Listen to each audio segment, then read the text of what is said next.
This week on Supercars Talk, the Enduro field is complete. Triple Eight has extended contracts with their drivers, while we've got racing again this weekend at Queensland Raceway to preview.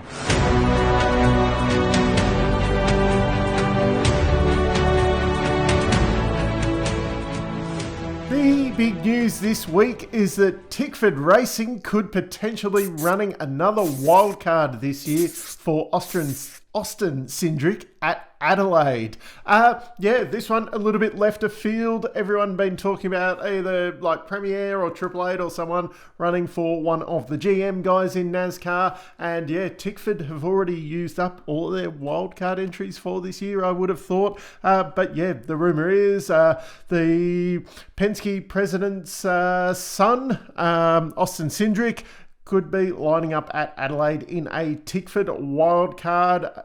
Will be interesting to see him running around last for the weekend. But anyway, the actual big news that probably isn't really big news. Nash Morris completes the co-driver lineup for the endurance races this year. He will be partnering Richie Stanaway there at Premier Racing. I suppose the big question on that one, or the big news on that one, would be, is this a audition for a role with the team next year, where they're talking about potentially kicking out both drivers or replacing both drivers, or both drivers moving on, however you want to look at it. But a lot of silly season talk has really ramped up this week.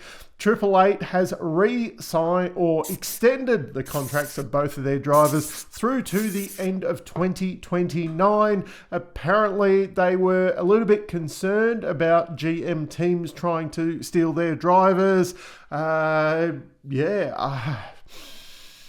I've got a very different outlook to this one, and I said for many years, say like with the Mercedes Formula One team, why do you negotiate with Lewis Hamilton when any other driver would want to be in that seat, and they would basically crawl over their own grandmother's grave to get a drive with that team, and yet you're letting him call the shots. Now, I'm in a similar mind about Triple Eight here. It's hard. Like, if you had a Craig Lowndes in that seat, yes, he has a lot of star power, nothing against the guys who are currently in those seats. Brock Feeney, Will Brown doing an exceptionally good job. But to me, they're interchangeable with quite a few other drivers in the category, and I think some other drivers in those seats would do a better job. I will get some backlash here from Brock Feeney and Will Brown fans, of course, but I think you could probably go through around the top 10 to top 15 in the category, and all of them would slot into Triple Eight and be in that top 3 of the championship right now. You may even go further down the field, and even when you it's hard with Brock Feeney. He hasn't been anywhere else. But Will Brown was beaten at Erebus by Brodie Kostecki. So logically, if you put Brodie Kostecki in one of those cars, he's going to be leading the championship. I don't think Brock Feeney did an exceptional job in Super 2. Yes, he did win the championship. He was with undoubtedly the best team out there, and it was probably a year where there wasn't quite the same kind of competition as some of the other years around it.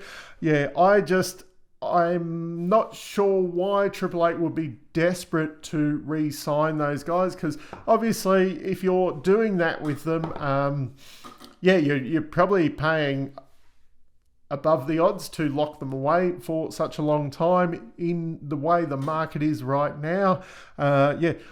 If it was me, I would have been playing a bit more hardball. And I do wonder if Roland Dane was in charge, whether the negotiations would have been a little bit different with them. What I do like about this, though, is apparently both of the drivers, both of them know they are on the same money. They have the same bonus incentives and all that. There isn't kind of that, there wouldn't be any internal friction. Is he on a little bit more money than me? Does he get a little bit bigger bonus if they win and things like that? Apparently it is very open and honest that we'll sign you both. You're both on the same term contract. You're both on the same money. The same. Anyway, other silly season news this week. Apparently, Jaden Ojeda is in line for a seat at Premier. I didn't even factor Jaden Ojeda into the whole silly season thing in the video I did the other week.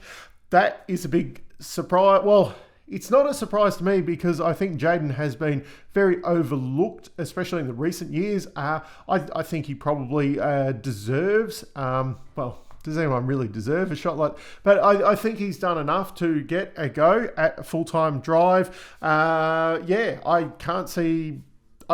I think it's fair if he ends up with a full-time drive. The other rumour now circulating this week is that maybe Nick Percat isn't as locked down at MSR as what we once thought. It could hinge a little bit on what happens with that second car. Obviously, Cam Hill, it's widely known that Cam Hill brings the Superglass money with him, which Superglass does feature on both of the cars. With then economics, if Cam Hill goes, Superglass money goes, and that takes a big chunk of budget away from the Nick Percat car, whether they need to look at other people. Declan Fraser's name has been bandied about. It's well known he has budget with him. Jack LeBrock's name as well. It's looking like he's a little bit more shaky at Erebus now. The tyre power money would probably come back from Erebus back to MSR if Jack LeBrock made a return there. Yeah, there's as I said the other week, my predictions were probably going to be totally wrong, and we'd look back and laugh at all of that once all the dust settles at the end of the year. Now, a little bit of sad news this week. It looks like there will be no charter wildcard at Bathurst. Apparently, they put the application in too late, and not a significant enough co-driver was listed on there. Rumours are that it was Elliot Barber. A lot of people would know him from Apex Hunters United fame. He does race in the Trans Am series. Probably a similar thing to Nathan Hearn, not getting a super license. Elliot did run in Super 2, but that was a very long time ago now. So his experience in that category would not give him enough to get a super license. Apparently you really like a front runner in Super 2 or someone with a big name, say like Craig Lowndes, to get the wildcard application happening. Would they have knocked it back just because he is involved in Apex Hunters United? Well, bit of news coming up in a minute when I do the preview may go against that, but maybe this decision was made earlier. It is a bit sad to see if you've got someone who has a car, wants to go racing, and it is Bathurst, that they get knocked back. Apparently the applications had to be in, I think it was like February, which seems a little bit ridiculously early for me, especially with things like this. I liken it a bit to the Indy 500, where people are still putting in place things. It seems to be happening earlier and earlier, but people are still putting together entries kind of, as they get closer to the race. Like, to do it at the start of the year, yes, these things take a lot of time, but also, these guys have the car. They did run it themselves last year, have, their own truck. They had their own crew and everything. I think they've got the ability to, even now, to put it together before Bathurst if they needed to. So it's sad that it's not happening. Will it wreck the race? No, but yeah, I'd prefer to see them out there rather than not. Now we have racing this weekend at Queensland Raceway. We're returning back to the track for the first time since 2019. The big news coming out this week is that Scott Pye will be part of the TV commentary team, so expect him to zip his lip and not say anything. No, he's come out and said, no, this will not make me quiet. I will be my usual forthright self, etc., etc.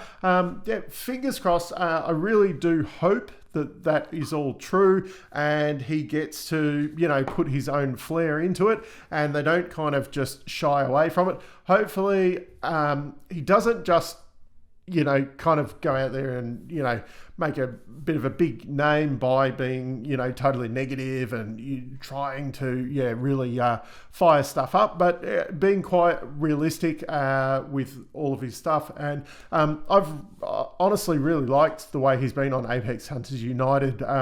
He seems quite honest about his opinions and that, and it's not, I won't mention any names, but a few people that have maybe been in a position like that in the past have really seen a bit like Pete Adderton, where I just have to pick the opposing side on everything. Like, just say everything is a bad idea, where, not everything is bad. Like, some things need improvement. But anyway, also with commentary news, Matt Nolte will be part of the telecast this weekend. He'll be replacing Chad Nailon, and he will also be at Bathurst replacing Garth Tander. I think that's to commentate the Super 2, but also that probably a bit more of getting some other faces into the commentary team, see how they go with commentary, see how people react to them, and with potential to shift up the commentary team next year.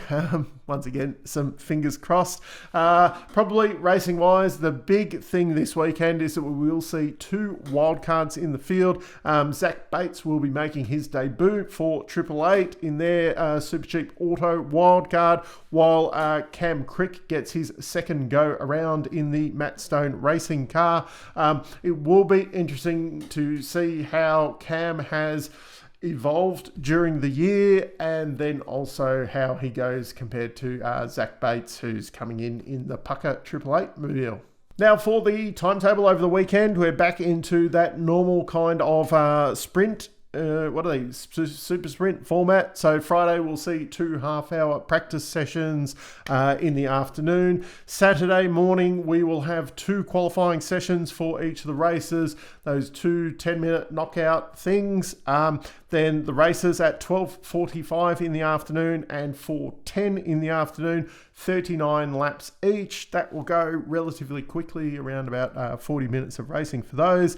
Sunday, we will be back qualifying 10:20 in the morning. That 2x10 minute knockout session, but with then obviously the top 10 go through for the top 10 shootout later on in the morning, and 3:15 in the afternoon will be the final race of 63 laps. Now, as I said before, the last time we raced there was in 2019. Unlike some other circuits that took a bit of a sabbatical in 2020 because of what was going on at that time, Queensland Raceway was off the calendar regardless for 2020, and we haven't seen it back since that 2019 event. So the form guide kind of out the window.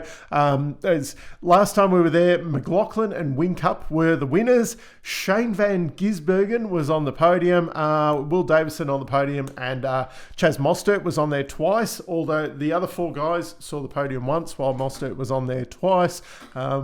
Is that good form? But let's just get down here a bit. The current drivers who were in the field on that day were Chaz Mostert, Dave Reynolds, Cam Waters, Will Davison, Nick Percat, James Courtney, Anton De Pasquale, Andre Heimgartner, James Golding, Macaulay Jones, and Jack LeBrock. Richie Stanaway was full-time in 2019, but he had a couple of rounds off due to injury. Michael Caruso, he was sitting out that season, and he was supposed to be co-driving with Tickford in the Enduros, but did race a couple of rounds for GRM during the year to fill in for Richie while he was off. All of that. Form guide out the window. I don't think Chaz's previous good runs there will mean much this time. I think that's probably going to be a bit more of an advantage for the Super 2 Walkinshaw guys. Well, even then, because Chaz was back at Tickford back in those days. So that's how long ago it's been. I think it's really going to favour the Queensland guys because they're the other ones who have Gen 3 experience at the track. Other than, I think, Jackson Evans is the only Victorian-based team to, Jackson Evans' car specifically, because I think he went and did one or two rookie tests up at Queensland Raceway last year. As part of those rookie days, you could go and do them at different circuits. I'm pretty sure BJR took Jackson up there for those ones. I'm expecting it to be a bit of a Queensland fest with Triple Eight just dominating 1-2 in every race. Brody and Davo are fighting it out for that best of the rest, probably with Brody well ahead. But I think Davo, where he's been from the start of the year, he's gradually been coming. I think they're going to be a lot more competitive this weekend. And I expect to see Zach Bates actually really competitive in that wild card. I think he's going to do a lot like what Cooper Murray did last year, and Zane Goddard and that before, where I won't be surprised if we see him qualify in the top 10 for at least one of the races over the weekend. So anyway, that's my preview for Queensland Raceway this weekend. Let me know down in the comments what your predictions are for the weekend. And if you were Jamie Whincup, would you have been trying to lock down Brock Feeney and Will Brown at the moment, or would you have let their contracts kind of play out and then see who was available when they were coming off contract? Because as I said, in my opinion, yes, they're doing a very good job, etc., but if one of them's like, nah, I'm going to go to Team 18 because they're the, GM homologation team, you just kind of go, well, who's the best driver who's off contract? I'll just whack in a Jack LeBrock or something like that, and he'll go and win the championship for us. Maybe I'm looking at it a bit too simplistic, but I can do that because these are my videos. Anyway, let me know down in the comments what you think. Until next time, I'm still Dave. Enjoy the racing over the weekend, and I'll catch you next time. Now, I just wanted to add a little bit on at the end of the video before anybody mentions it. Yes, I do know that this is the final round of the Sprint Cup, but basically with Brock Feeney wrapping everything up, I didn't think it really needed to be mentioned. And we have got the two endurance races then that will set the scene for the rest of the top 10. Now, I also wanted to add in a little funny story from during the week. If you had read the press releases from the Triple Eight signing of the drivers, Jamie Whincup did say something about drivers putting trolleys away at the supermarket. And so as some of you know, my father passed away recently. I've been spending a lot of time going backwards and forwards from their house, helping my mum out. And I'd taken her to the shopping centre to get her weekly groceries. And I was pushing the trolley back. I said, don't worry, I'll take the trolley back for you. And in the parking spot next to us, someone that obviously is not Triple Eight material had left their trolley in the parking spot. And while I was pushing ours back, I grabbed the other trolley and started pushing it back.